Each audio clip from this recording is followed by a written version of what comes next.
Bom, do glúten da lactose, né? Então foi criado também agora um desses modismos modernos. Modismo moderno é complicado, né? Mas tudo bem. Modismo moderno. Mas, bom, que seja. As pessoas. Pode haver um modismo antigo também, pensando bem aqui agora. Olha, Tal foi coisa era aprovado pela moda Lara, hein? antigamente. Foi aprovado pela Lara. Porque a hein? moda é aquilo que se repete no conjunto, mas, poxa, pode estar olhando pra trás. Fazer essa verdade. análise, né? E o glúten e a lactose é o seguinte, as pessoas... Só pra, assim, desmistificar, não entrando também, porque eu não sou nutricionista, eu não sou qualquer especialidade nessa questão de nutrição do nosso corpo.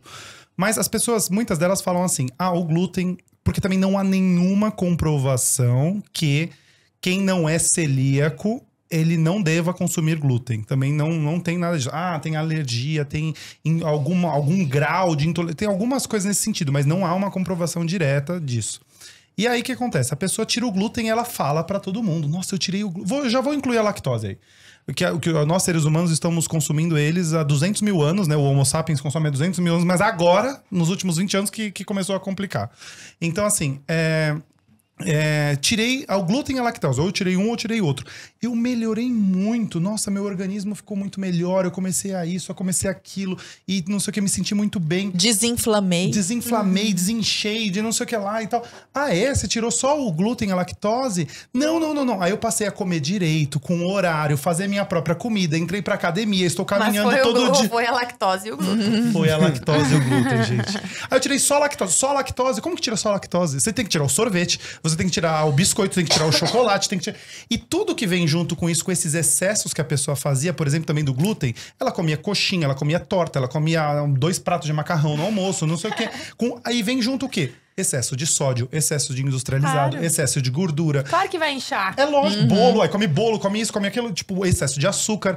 Então, assim, não é um ou outro. E não tem como tirar só um item, né? Você não tem como só tirar o glúten. Não, agora eu só tirei o glúten. Não, você não tem como tirar só o glúten. Você vai tirando outras coisas. Então, isso já cai por terra, esse negócio que eu tirei só aquilo, sem você ser o celíaco e sem você ser o intolerante. Porque aí realmente o seu organismo não é capaz de produzir a lactase e o outro não processa o glúten. Beleza. Esse é o caso que você não deve consumir. Eu tenho minha tia, eu tenho que tomar cuidado quando eu vou fazer alguma coisa para ela poder comer também. Então, assim, isso é o caso.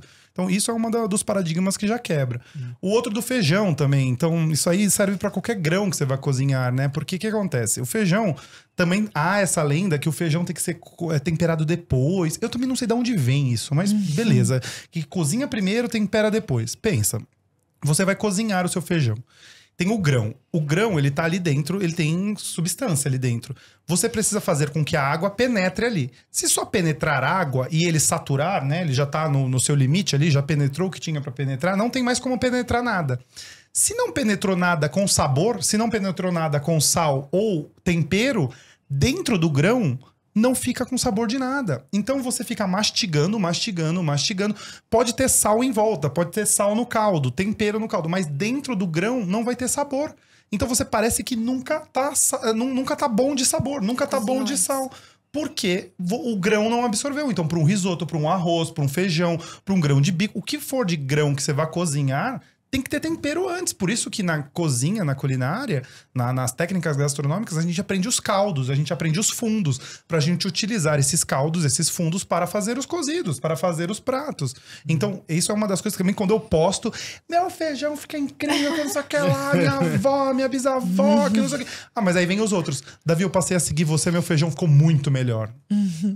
Tá aí, né? Eu avisei. Eu avisei. Quais foram os outros? Não, você tem uma questão também das histórias de alguns pratos. Tem um prato. Esse também é muito polêmico, Vamos né? passar esse é rápido. Cada um, assim, só um Esse menor. O lance do pão francês. Isso, O pão francês não existe na França, né? O pão francês... Lá é só pão. É só pão, porque lá eles tinham a baguete, só que no começo do século XIX, do século XIX, século XX também, né? Era muito costumeiro dos nobres brasileiros irem passar temporadas na Europa pra voltar, iam à França, iam a Paris e tudo. E eles trouxeram esse pão, a baguete, só que diminuíram e fizeram ele pequenininho. Então, assim, o que a gente come aqui como pão francês não existe na França, não tem lá. Eles têm a baguete, que é o fundamento dele, mas igual ao que a gente tem aqui. Não tem. Tinha que chamar pão brasileiro. Tinha Então. que ser Pão Brasil. Que tem vários nomes, né? No Rio Grande do Sul é cacetinho. Cacetinho. É lá na Baixada pão de sal. Na Baixada Pão de Santista sal. é média. A gente fala média. Aliás, aproveitando, o plural de pão francês é pães franceses, tá? Pães Porque o franceses. pessoal chega pra padaria e me dá 2 pão francês, né? É. Dois Dois pães pães franceses. É. Boa. E essa que é o mais polêmica, que é a da feijoada, né? A feijoada é o seguinte. A feijoada é um prato que todo mundo fala que é... E no material escolar, o meu seguidor me falou que tá escrito isso, que a feijoada vem dos escravos. Que os escravos inventaram a feijoada, o que é uma falácia isso daí. Porque a feijoada é um cozido de um grão com carnes, né? Então isso aí vem da Europa. Isso vem dos portugueses. Lá eles já tinham o cassoulet na França, eles já tinham a favada na Espanha, eles já tinham a dobradinha em Portugal, outros grãos que eram feitos cozidos com carnes, e trouxeram para o Brasil, que tinha o feijão preto, tinha os porcos, e começaram a fazer esse prato aqui, e surgiu no Rio de Janeiro, no começo do século XX. Então, a feijoada é um prato do Rio de Janeiro, da alta classe do Rio de Janeiro. Mesmo porque os escravos, né, ou lá atrás, porque no começo do século XX já não tinham mais os escravos, mas os escravos, eles não tinham acesso às carnes, porque esse negócio que a Camila falou, que o Brasil, o ano inteiro, dá tudo. A gente aqui é muito privilegiado, sempre foi. Muito. Há 500 anos. Nos outros países, eles aprenderam a comer todas as partes do animal. Então, não tem resto. Não tem o que não é valorizado. Porque não tem carne boa e carne ruim. Existe a carne bem feita e a carne mal feita. Existe o gado que foi bem cuidado e o gado que foi mal cuidado. Então, assim, a carne, você sabendo aplicar a técnica certa, que a gente volta pro começo do programa, eu extraio o melhor dela. Porque se eu fizer o certo com ela... Lá, quando a gente foi na sexta, eu fiz um pedaço de acém. Sim. E eu só selei ele. Ele teria que cozinhar mais tempo. Mas como a gente tinha gravação curta, eu cortei ele fininho. E aí deu pra comer. Se você comesse ele inteiro, não daria. Então, assim, se você usar uma técnica e adaptar ainda aquela técnica, ainda é possível. E a feijoada é a mesma coisa. Os escravos, eles comiam... o que eles plantavam, o que tinha no quintal. Então era mandioca, hortaliças, era o que eles conseguiam ali. E alguns animais de caça, que eles caçavam ali no quintal, nas fazendas e tudo. Eles não tinham acesso. Jamais que o cara ia matar um porco, ia dar alguma coisa para um escravo. O escravo, a gente sabe da história que eles não consideravam nem gente. Então, assim, ele não vai ter o porco dele, que ele se cuidou daquele porco, que ele ia aproveitar tudo o máximo. E as melhores partes, ele grelha. As outras partes mais duras, mais rígidas, de fibras mais finas, eu cozinho. A outra que sobrou, que tem ali o colágeno, né? Que é as partes que vão na feijoada. Eu vou engrossar o feijão e fazer um feijão maravilhoso, incrível.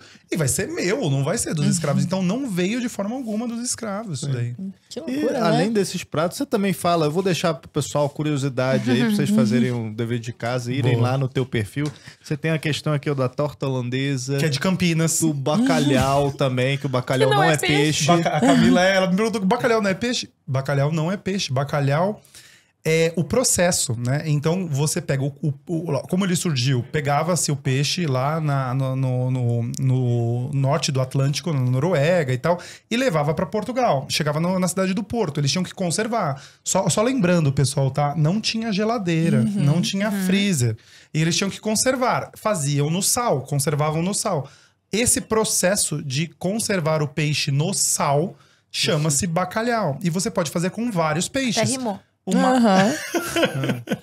O mais famoso é o Gados morrua, que é o melhor, o que ele parece, até o nome Gados, né? Porque lembra um boi, coisa assim. A gente e foi tal, até né? anotando aqui, ó. Cozinha mineira veio da cozinha paulista. Veio que os mineiros vão xingar agora todo mundo, mas assim, quando houve os bandeirantes, eles que levaram a comida tropeira e paulista pra lá. Tem o dos churros também, ó. Churros, do jeito que a gente come aqui com doce de leite, é daqui da América do Sul. Ele surgiu na Espanha inteiro, Ai, maravilhoso. sem rechear Vai no mergulhando. chocolate. Mas a gente acertou aqui. Não, No mas brasileiro chocolate, melhora não. toda a Entendeu? comida de todo lugar. Churros é com chocolate. Coisa chega melhor aqui, ela que fica do A que única nós. coisa E o errada- churros recheado com cobertura, com não sei mais o que. Isso é Isso, nosso, aí, isso é nosso. Esse é Comida Inclusive, eu japonesa adoro. com cream cheese. Eu não tô falando que é Japonês com ruim. cream cheese. goiabada. Eu não tô falando que é ruim, é bom, só que não é do jeito que a gente É conhece. nosso. Sim. É igual ó, o japonês com cream cheese, sim. Isso. Agora, o que eu não vou aceitar, O entendeu? quê? Aí os paulistas vão reclamar, me xingar, não tô nem aí.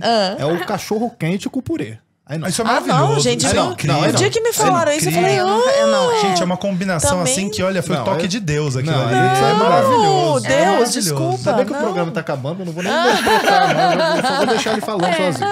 Então, Alguém desliga o microfone dele.